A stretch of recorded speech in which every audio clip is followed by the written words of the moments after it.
Have you ever looked back on a moment and wondered if the world was trying to warn you? I have.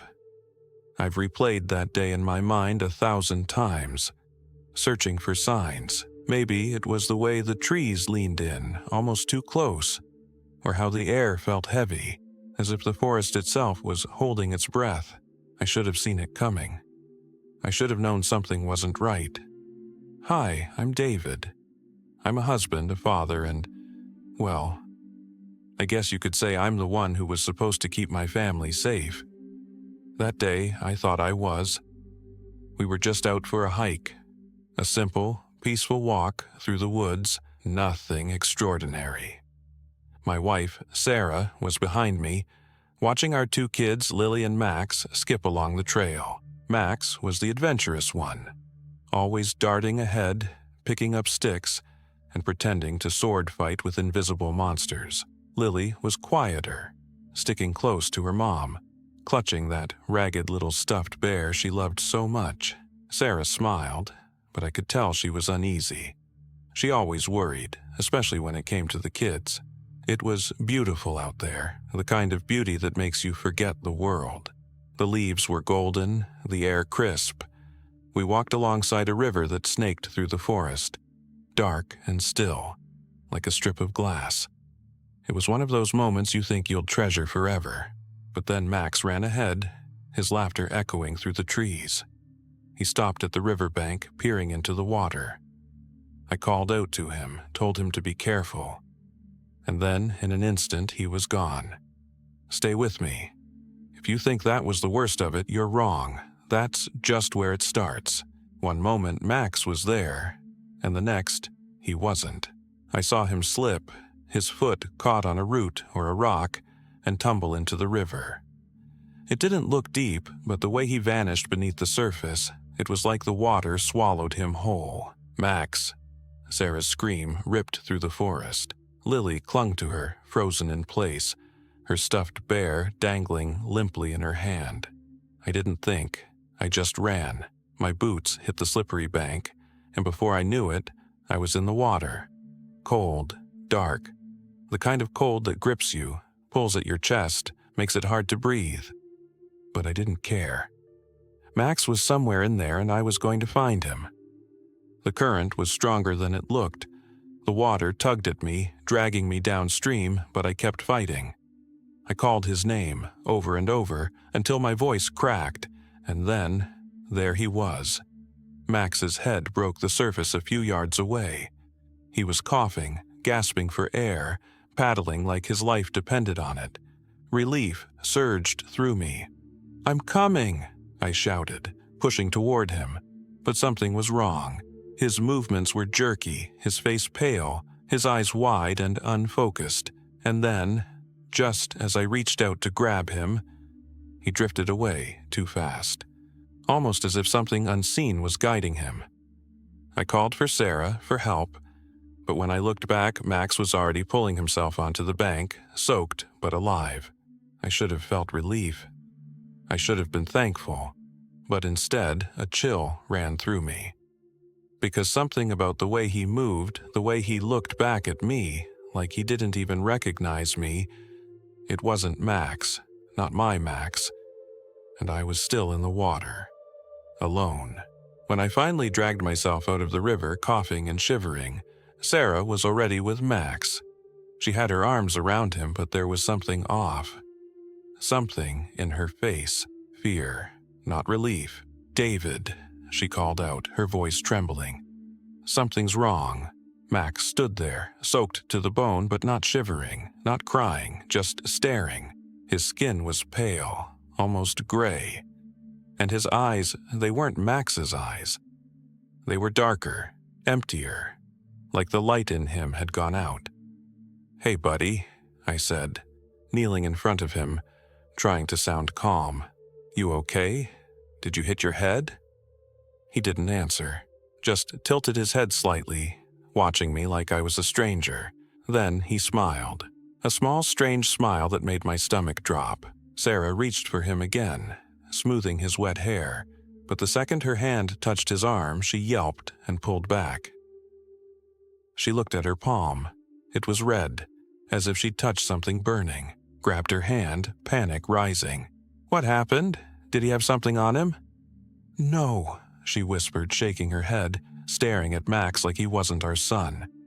"David, it burned. His skin burned me." "Don't be silly, Mom," Max said, his voice soft but flat, unnatural. And then he laughed, a sound that wasn't his laugh. It was too low, too hollow, like an echo in a cavern. Lily whimpered, clinging to Sarah's leg. "That's not Max," she whispered, her little voice shaking. "Daddy, that's not Max." I wanted to tell her she was wrong. I wanted to believe this was just the shock talking. But deep down, I knew. The boy standing in front of us wasn't the same boy who had fallen into that river. Not anymore. Max, or the thing that looked like Max, stayed silent after that laugh, standing eerily still as Sarah pulled Lily close. I didn't know what to do. My heart was racing, my clothes were still dripping from the river, and my mind was stuck on one horrifying thought. Where was I when he came out of the water? I had gone in to save him. I was right there. And yet, I wasn't. "I'll be right back," I muttered, barely convincing myself. Sarah grabbed my arm. "David, don't you dare," she hissed. Her voice was low, shaking but fierce. "Something's wrong with him. We can't just leave. I have to find out where." I couldn't even finish. My throat felt tight. I had to know. The river was calm now, eerily calm. No ripples, no sound of rushing water, just stillness. I called out, my voice cutting through the forest, desperate and raw. "Sarah, take the kids back to the trail," I ordered. She hesitated but then nodded, gripping Lily's hand tightly and keeping Max, no, not Max, at arm's length. I followed the bank downstream, my boots slipping in the mud as I yelled his name. "Tom!" I shouted, my voice cracking. "Where are you?" My heart hammered in my chest, and the silence that followed was unbearable. But then, faintly, I heard it. His voice. Here. It wasn't loud, it wasn't even clear. It was barely more than a whisper, but it was enough to make me stop dead in my tracks. "Tom?" I called again, hope flaring. I turned toward the sound, but the only thing that greeted me was the forest. Trees, shadows, and that god-forsaken still river. And then I heard it again, this time louder. "Here." Except it wasn't coming from one place. It was coming from everywhere. I froze. That voice. I'd recognize it anywhere. But it wasn't right. It was him. But it wasn't him. It echoed through the forest, bouncing off trees and water, coming from every direction and nowhere at all. "Tom!"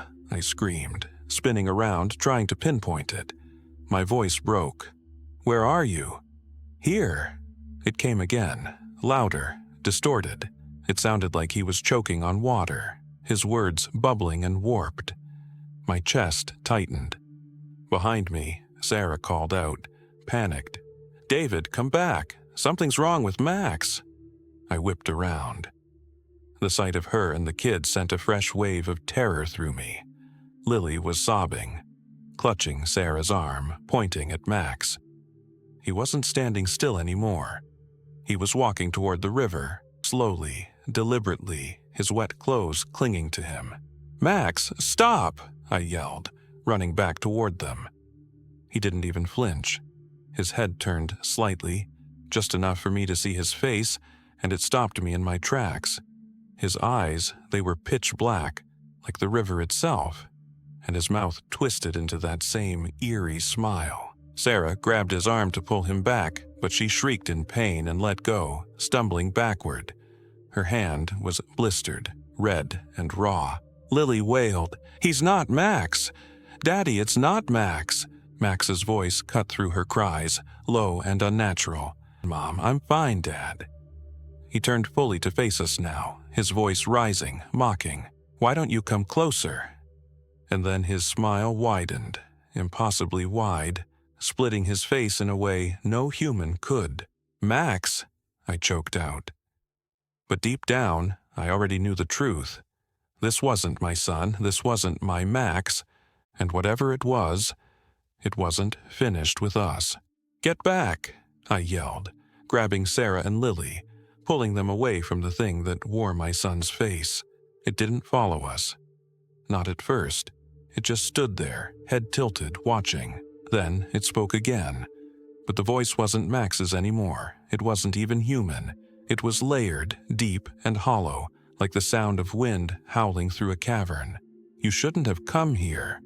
I felt my blood turn cold. Sarah clutched Lily tightly, whispering a prayer under her breath. But I couldn't move. I couldn't take my eyes off of it.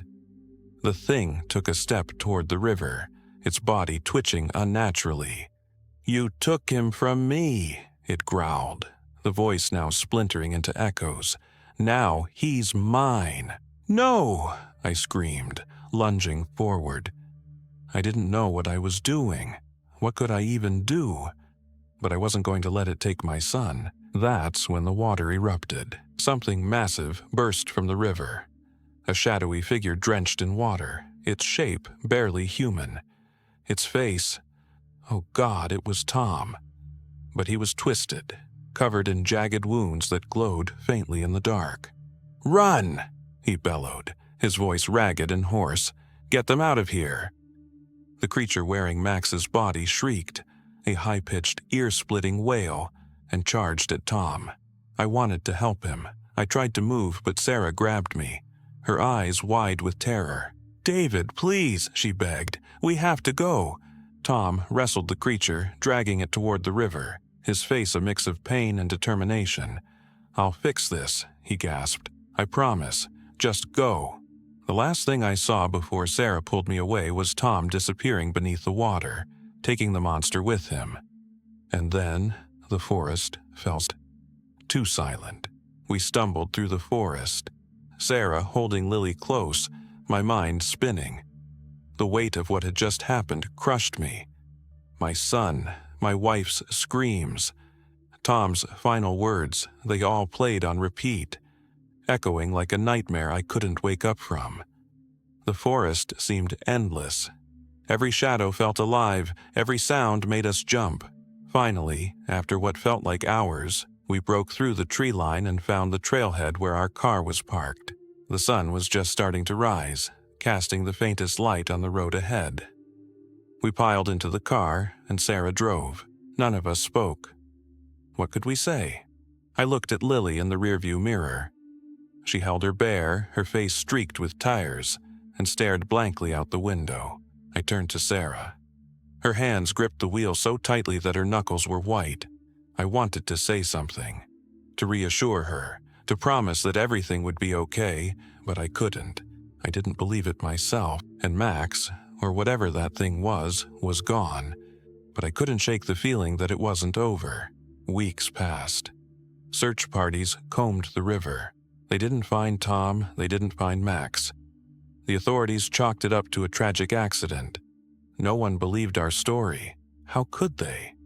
It sounded insane, but then late one night I heard it. A voice outside our window, faint, soft, but unmistakable. "Daddy," my breath caught. I looked outside and saw nothing. Just the yard bathed in moonlight. Then I saw them. Wet footprints leading from the edge of the woods to our porch. My heart raced as I stepped closer to the window. That's when I heard it again, clearer this time. "Come play, Daddy. What do you think happened to Max? Was it really him, or something far worse? Drop your thoughts in the comments. And if you're brave enough, stick around. I've got more stories like this coming your way. Don't forget to like and subscribe for more chilling tales. Till next time, stay safe, and don't go near the water." I never thought I'd be sharing this story with anyone. Even now, as I sit here, I'm not sure if I'm ready. But I feel like you need to hear it. Maybe it's a warning, or maybe it's just my way of making sense of the nightmare my family went through. My name is Daniel, and what happened to my daughter Sarah still haunts me to this day. If you stay with me until the end, I'll tell you the one thing I wish I had noticed before it was too late. The one clue that could have stopped everything. It was supposed to be a perfect day. The sky was clear, the sun filtered gently through the trees, and the air smelled of pine and earth. Sarah had begged us for weeks to go hiking in the forest near our town.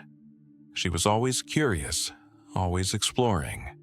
That day, she was so excited, skipping ahead of us on the trail, laughing at the birds and stopping to collect little flowers along the way. But then, everything changed in an instant.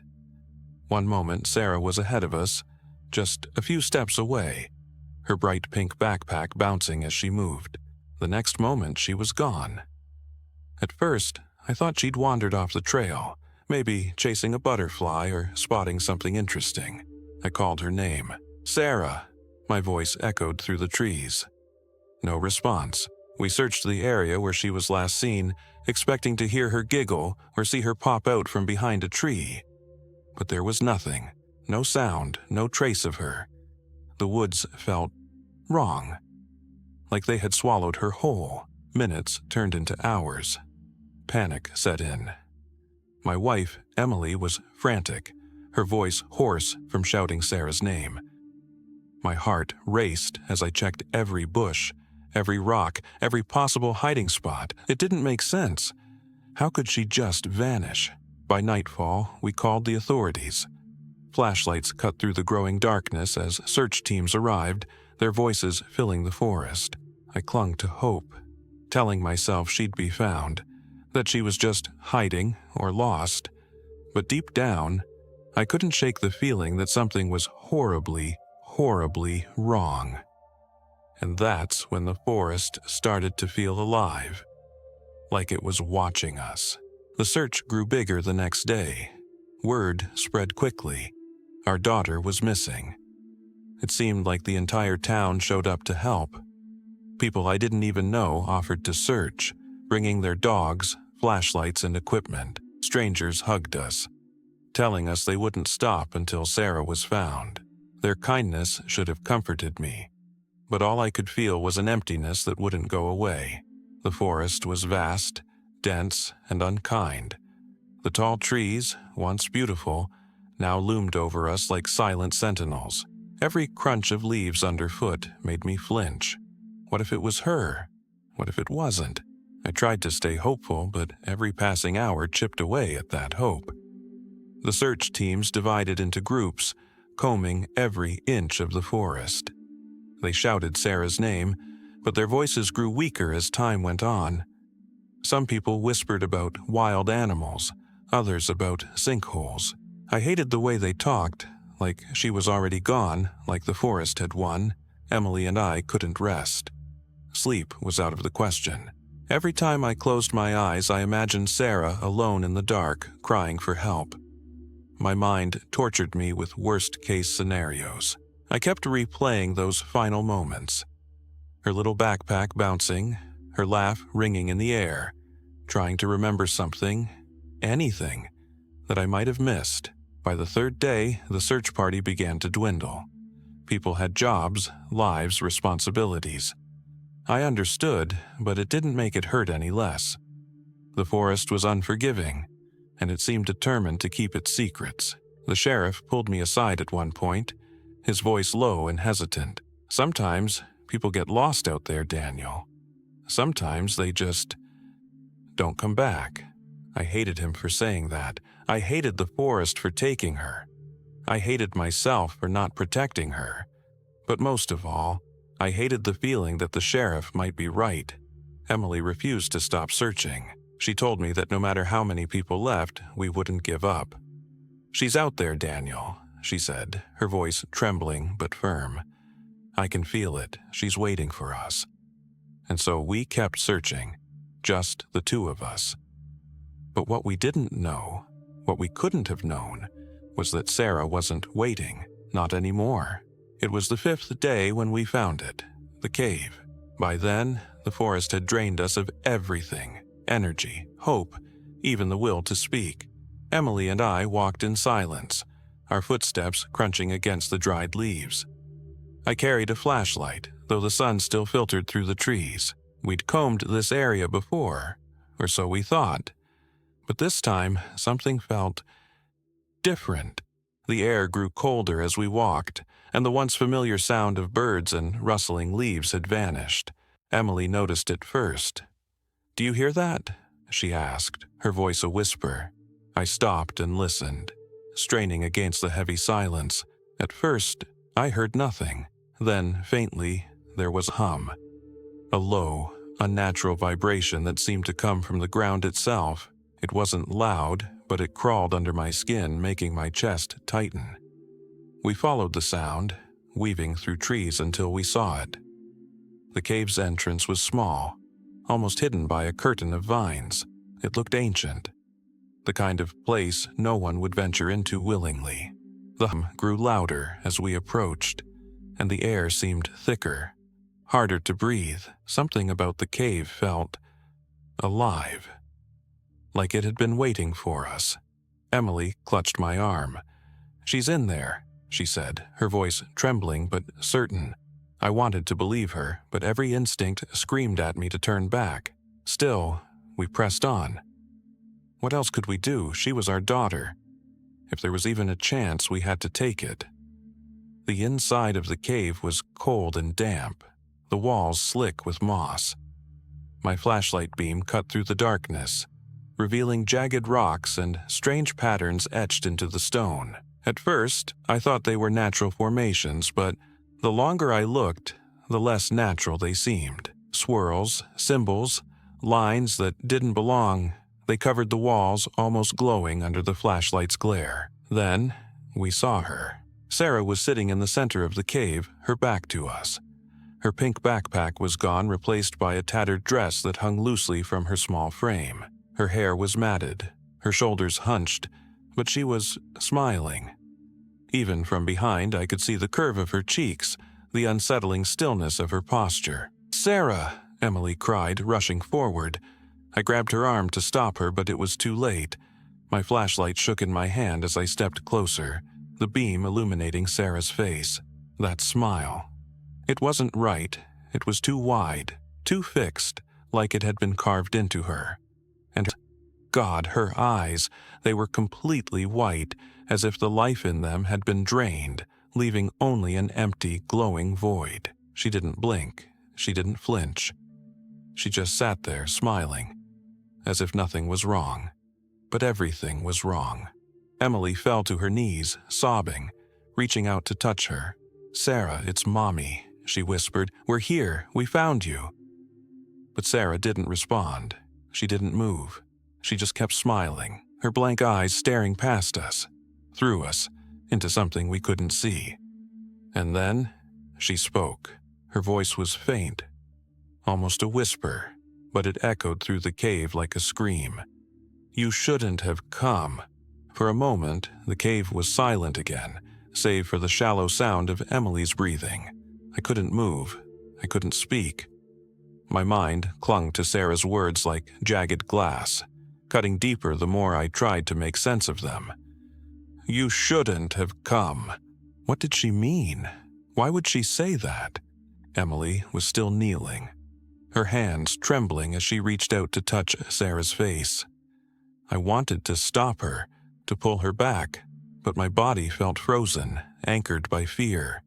Her fingers grazed Sarah's cheek, and that's when it happened. Sarah's head jerked suddenly, twisting at an unnatural angle, her smile never faltering. Her white eyes locked onto Emily, and for the first time since we'd found her, she moved. Not like a child, not like a person. Her movements were sharp, disjointed, as if her limbs didn't quite belong to her. Emily screamed, stumbling backward, her hands covering her mouth. "Sarah!" she whispered, her voice cracking. But Sarah didn't answer. Instead, she rose to her feet in one slow, deliberate motion. Her head tilted to the side, her gaze fixed on Emily with an intensity that made my stomach churn. Then, she started to hum. It was the same low vibration we'd heard before, the one that had led us to the cave. But now, it was louder, sharper, cutting through the air like a blade. The symbols on the walls began to glow faintly, their shapes shifting and writhing as if alive. The hum seemed to pulse with the light, growing in rhythm, growing in power. "Daniel, what's happening?" Emily's voice was frantic, but I didn't have an answer. All I knew was that this wasn't Sarah, not anymore. I forced myself to step forward, my legs shaking with every movement. "Sarah," I said, my voice barely more than a whisper, "it's Dad. We're here to take you home." For a brief moment I thought I saw something. Flicker. A shadow of recognition in her expression. But then her smile widened, impossibly so, and she spoke again. "You can't take me back. It won't let you." It. The word hung in the air, heavy and suffocating. Before I could ask what she meant, the ground beneath us began to tremble. Loose stones tumbled from the walls, and the hum deepened, turning into a low, guttural growl that seemed to come from the very depths of the cave. Emily grabbed my arm, her nails digging into my skin. "We have to leave," she said, her voice shaking. "Daniel, we have to get out of here." But I couldn't move. I couldn't leave her. "Sarah," I said again, desperation clawing at my throat, "come with us, please."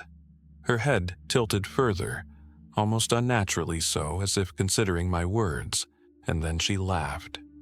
It wasn't a child's laugh. It was cold, hollow, and wrong in every way imaginable. "You don't understand," she said. "It's already too late." The ground beneath us didn't stop shaking. It grew stronger. Rocks broke free from the cave walls, crashing around us. The symbols glowed brighter now, casting an eerie, pulsating light that painted the cave in unnatural shadows. The hum had transformed into a deafening roar, a sound that felt like it was coming from everywhere and nowhere at once. "Daniel, we can't stay." Emily's scream snapped me out of my trance. She was pulling at my arm, her face pale with terror. "We have to go now." But my eyes were locked on Sarah, standing there in the center of the chaos, smiling that grotesque fixed smile. Then I saw it. A shadow. No, something more than a shadow, emerging from the darkness behind her. It was massive, shapeless, yet its presence was undeniable. The air grew colder, heavy and oppressive, as though the cave itself was shrinking around us. The thing loomed over Sarah, tendrils of darkness writhing and twisting like living smoke, and Sarah didn't flinch. I wanted to move, to grab her and run, but my body felt paralyzed. My breath caught in my throat as the shadow's tendrils reached out, wrapping around Sarah's small frame. She didn't resist. She didn't fight. She just let it happen, her smile unwavering. "It's protecting me," she said, her voice eerily calm, almost serene. "I belong to it now." "No!" Emily's voice broke through the roar. She lunged forward, but the moment she crossed a certain point in the cave, the shadow surged. A wave of darkness shot toward her, stopping inches from her face, as if warning her not to come any closer. She stumbled back into my arms, trembling. "Sarah, please," I begged, tears streaming down my face. "Come back to us. Whatever this is, we'll fix it, we'll make it right." Her head turned slowly toward me, her white eyes locking onto mine. "You don't fix this, Dad," she said, her tone almost pitying. "You survive it, if it lets you." And then the cave started to collapse.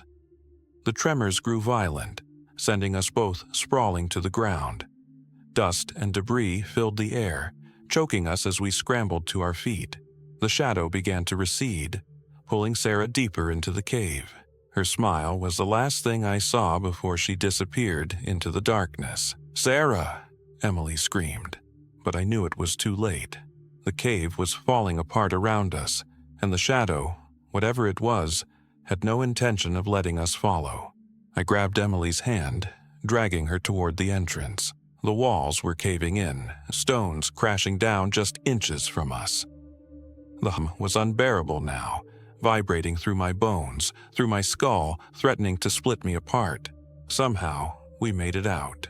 The moment we burst through the cave's entrance, the roar stopped. The tremors ceased. And when we turned around, the cave was gone. The entrance, the vines, everything. It was as if it had never existed. For a long time, Emily and I just stood there, staring at where the cave had been. The forest was still again, unnaturally quiet. No birds, no wind, no signs of life. It was as if the entire world had been holding its breath. My chest was heaving, my hands shaking, but all I could think about was Sarah, her smile, her voice, her blank white eyes. She wasn't gone, not really, but she wasn't ours anymore. We stumbled back to town in silence, too broken to speak. When we told the sheriff what had happened, he just looked at us like we'd lost our minds. "There's no cave out there," he said. "We've searched that area 12 times. It doesn't exist." Emily tried to argue, but the sheriff wasn't having it. He dismissed us with a wave of his hand. And that was that. No one believed us. No one believed what we'd seen. But we knew the truth. We had seen Sarah, and whatever had taken her was still out there. Life didn't return to normal after that. How could it? Emily barely spoke, barely ate. She spent her days staring out the window as if waiting for Sarah to come walking up the driveway. I threw myself into work, trying to distract myself from the crushing guilt that weighed on me every second of the day. But the forest stayed with me. In my dreams, in the shadows of our home, in the silence that settled over us like a suffocating blanket. Then the strange things started happening. At first, it was little things. Whispers in the middle of the night, faint but unmistakable. Objects would move from where we'd left them, doors creaking open on their own. And then there was Sarah's laugh. We'd hear it echoing through the house, soft and distant. Just like it had been that day in the forest. It wasn't playful anymore. It was mocking, taunting. Emily swore she saw her once, standing at the edge of the woods behind our house. But when she called out, Sarah just turned and disappeared into the trees. I didn't want to believe her. But deep down, I knew she wasn't lying. Sarah was still with us. Or whatever was left of her. The final straw came one night, weeks after we'd returned home. I woke up to find Emily sitting upright in bed, her face pale as a ghost. "Daniel," she whispered, her voice shaking. "She's here." I followed her gaze to the corner of the room. At first, I saw nothing. But then, in the faint glow of the moonlight, I saw her, Sarah, standing there, her white eyes staring straight at me, her smile as wide and unnatural as ever. "You can't run," she said, her voice cold and hollow. "You can't hide. It's coming for you, too." And then she was gone. We left the house the next morning, packed whatever we could carry and never looked back. But deep down, I know it doesn't matter. Whatever took Sarah, whatever lives in that forest, it's not done with us. Not yet. And if you ever hear that hum, if you ever see symbols carved into the walls of some forgotten cave, don't go in. Turn around, run. Because once it sees you, once it knows you, it never lets go. If this story sent chills down your spine, hit that like button and subscribe for more terrifying tales. And remember, some places are better left unexplored. Stay safe.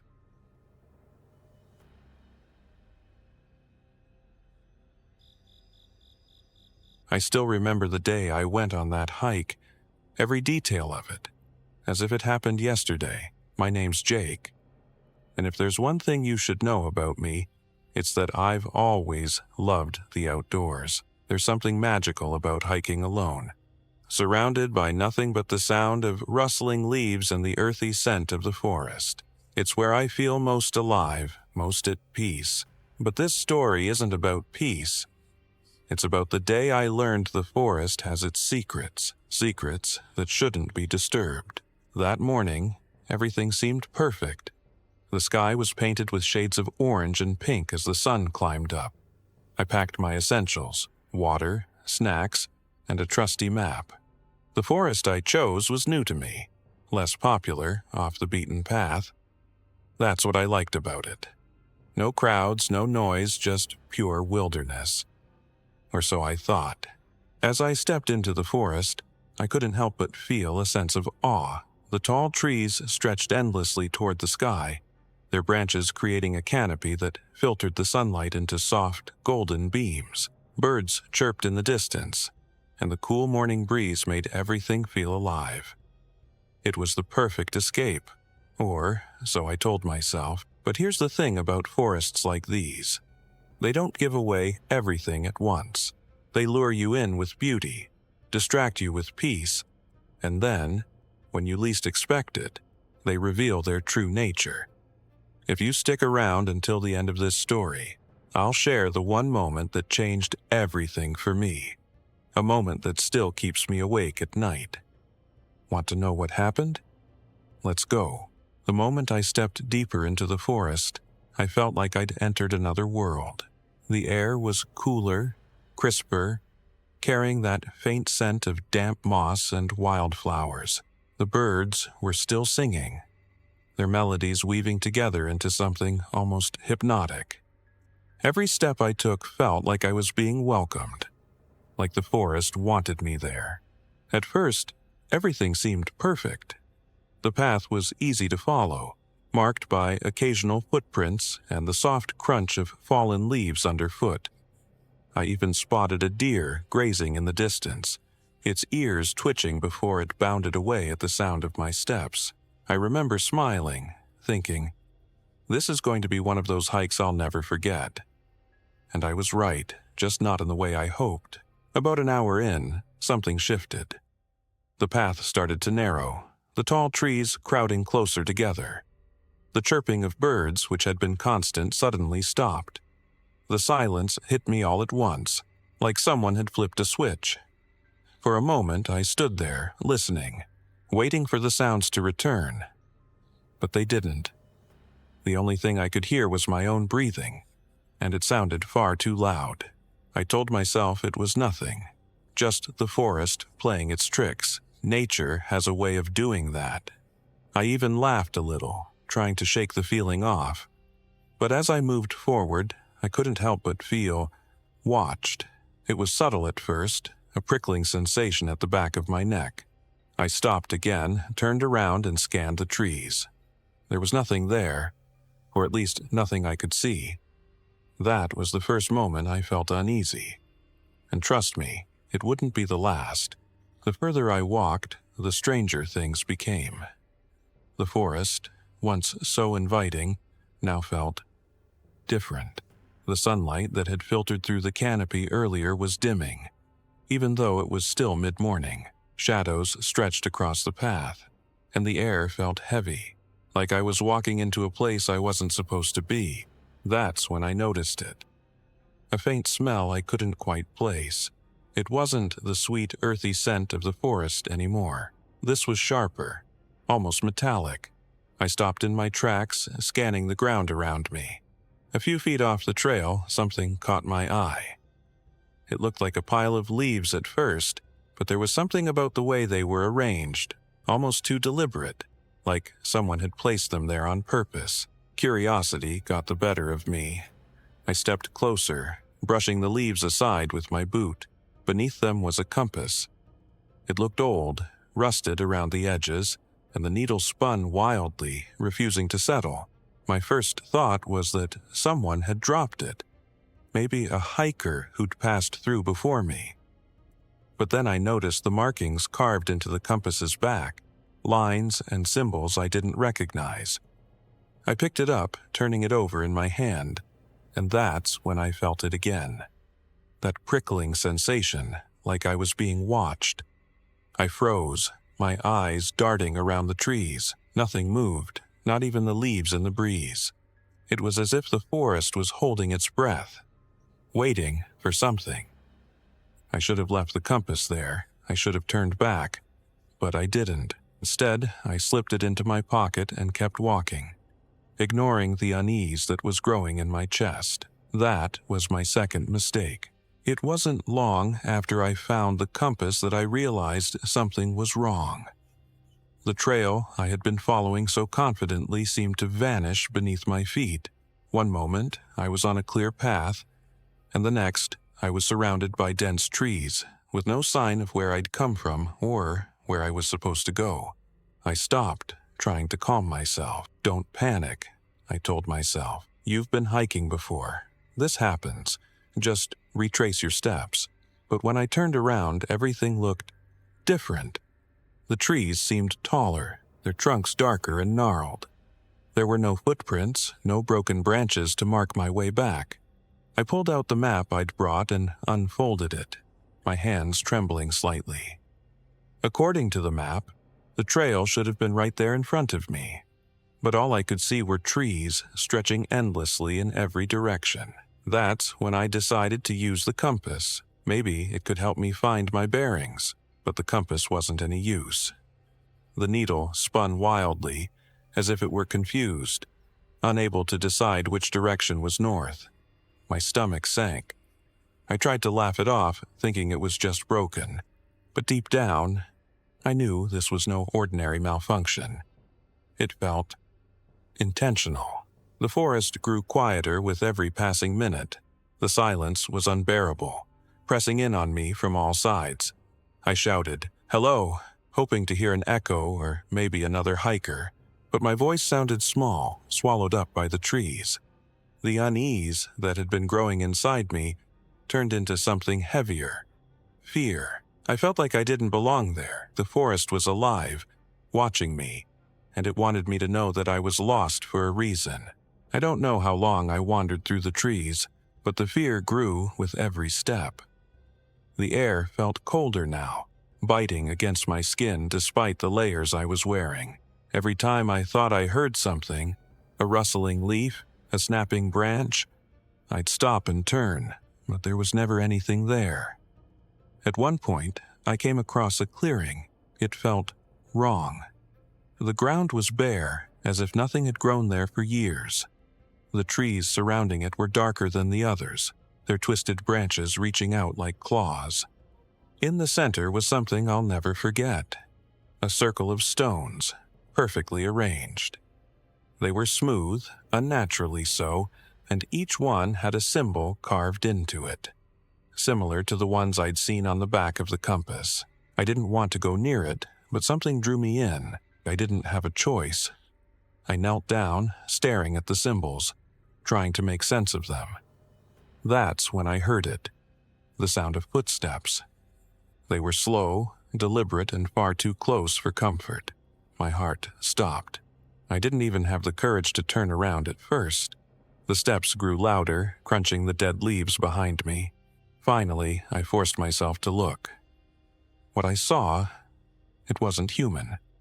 A shadowy figure stood just beyond the tree line, tall and still, its outline barely visible in the fading light. Its eyes, if they were eyes, glowed faintly, like dim embers. It didn't move, but I felt its gaze, heavy and unrelenting. I stumbled backward, nearly falling over the stones. My instinct screamed at me to run, but my legs felt frozen, like the forest itself was holding me in place.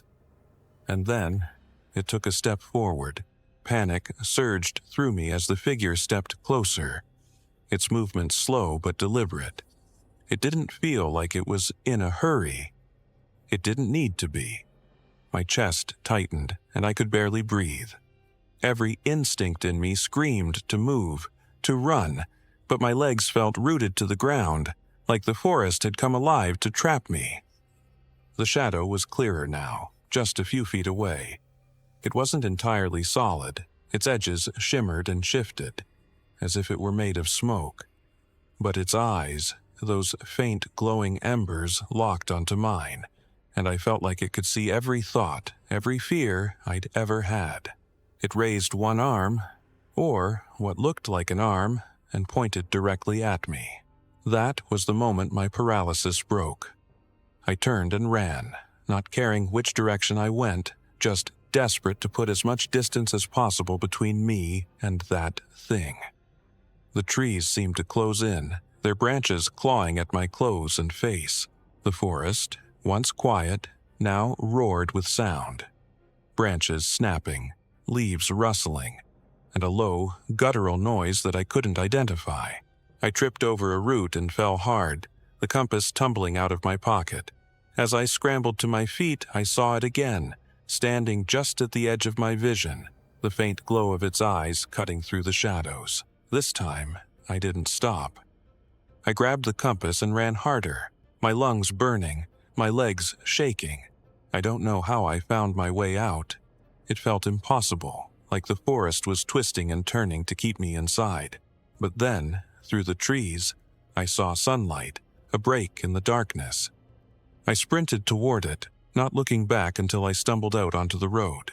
Even now, I can't explain what happened in that forest. I made it home, but I wasn't the same. I spent days trying to convince myself it was all in my head. A hallucination, maybe caused by exhaustion or fear. But the compass is still with me. I tried to get rid of it, but every time I throw it away, it somehow finds its way back to me. And the worst part? Sometimes when the house is quiet, I can hear the faint sound of footsteps, slow, deliberate. So, if you ever find yourself alone in the woods and something feels off, trust your instincts. Turn back before it's too late. If this story sent a chill down your spine, make sure to subscribe and share. And remember, some paths are better left unexplored. See you in the next story, if you dare. Subscribe for more chilling tales that'll keep you up at night.